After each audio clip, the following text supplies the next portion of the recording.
Salut! Alors dans cette vidéo, je voulais vous montrer un exemple d'une intranet d'entreprise réalisée avec SharePoint Online. Donc déplaçons-nous à l'intérieur de mon ordinateur, ainsi nous pouvons voir en détail ce qu'est un exemple d'intranet que nous présentons généralement à nos clients. Attends une minute! Je te vole 10 secondes pour me présenter. Je suis l'un des Microsoft MVP et dans cette chaîne, vous trouverez des tonnes de vidéos techniques pour vous tenir informé sur toutes les technologies Microsoft 365, de SharePoint à Teams à Microsoft 365 Copilot. Inscrivez-vous ensuite pour voir les nouvelles mises à jour.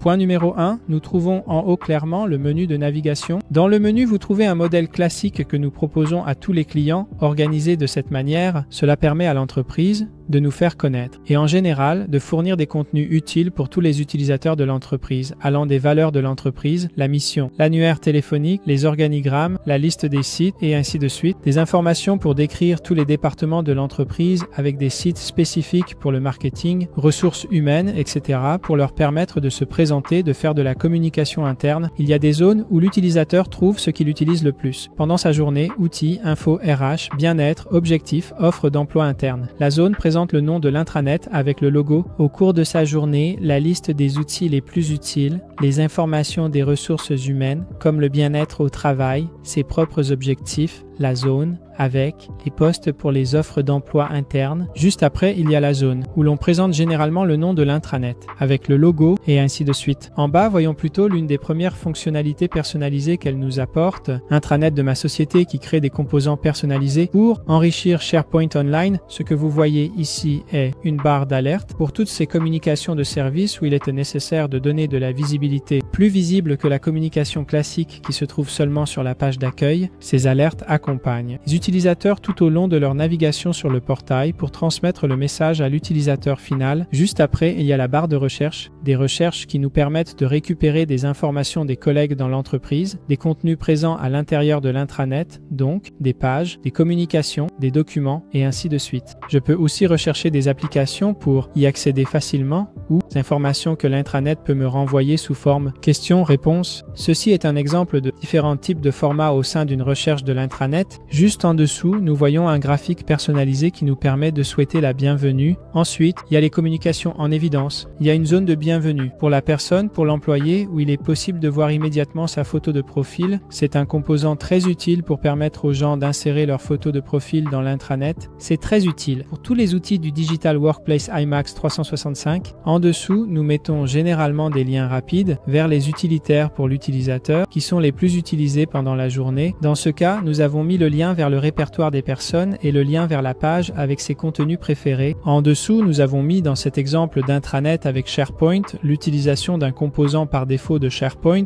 Comme vous pouvez le voir, cela s'intègre parfaitement avec le reste des composants personnalisés présents dans cet intranet. Ce composant nous permet d'insérer sur une page 2 appels à l'action vers des contenus qui peuvent être intéressants pour la période de temps spécifique, très utile. Juste ici, voyons une autre façon de présenter des communications au sein de l'entreprise. Ce sont des annonces organisationnelles. Encore en dessous, voyons la zone classique qui est incontournable dans toutes les intranets d'entreprise pour l'accès aux applications que l'entreprise met à la disposition des travailleurs. Les applications peuvent être catégorisées et on peut ensuite ajouter des fonctionnalités. Dans mes favoris, ainsi, lors de ma prochaine connexion, je vois immédiatement toutes les applications que j'utilise le plus pour mon travail. En dessous, nous avons le classique calendrier d'entreprise avec tous les événements pour les travailleurs, les échéances, les fermetures d'entreprise, etc., etc. En dessous, 2 composants très jolis utilisés pour insérer sur la page d'accueil les projets importants sur lesquels on travaille. L'entreprise peut être vue en mode aperçu où l'utilisateur peut choisir d'aller dans le détail et d'obtenir toutes les informations ou des boutons pour accéder à des zones spécifiques ou à des initiatives spécifiques au sein du portail. Un exemple. Les zones de génération d'idées, donc des suggestions pour améliorer l'intranet ou en général pour améliorer les processus d'entreprise. L'accès aux emplacements de l'entreprise, donc la carte où se trouvent tous les bureaux, est clairement utile pour les entreprises qui sont réparties sur plusieurs points géographiques. L'accès au Labdesk pour demander un support technique. Encore plus bas, nous voyons une intégration standard de SharePoint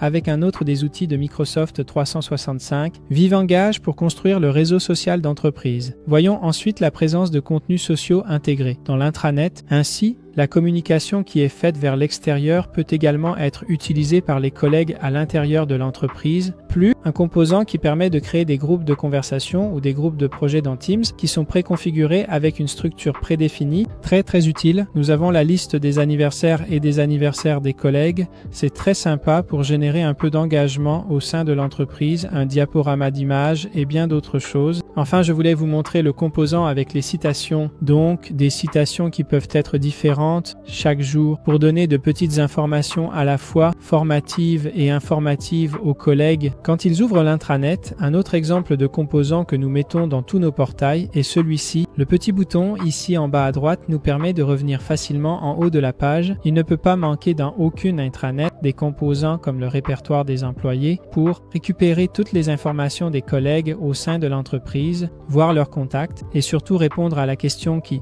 fait quoi dans l'entreprise, qui est le supérieur de qui sont les collègues d'une personne. Dans ce cas, si je ne trouve pas Alex au téléphone, je peux rapidement contacter l'une de ses collègues, annuaire des personnes, qui est très souvent accompagné de l'organigramme de l'entreprise, en l'occurrence un organigramme des personnes qui se présentent sous forme hiérarchique et qui nous donne la possibilité de naviguer visuellement toute la structure de l'entreprise, très utile. Ensuite, bien sûr, il y a des zones pour accéder aux communications de l'entreprise, accéder aux documents, accéder à des zones de FAQ, donc les questions les plus fréquentes qui peuvent être posées par les travailleurs dans l'entreprise.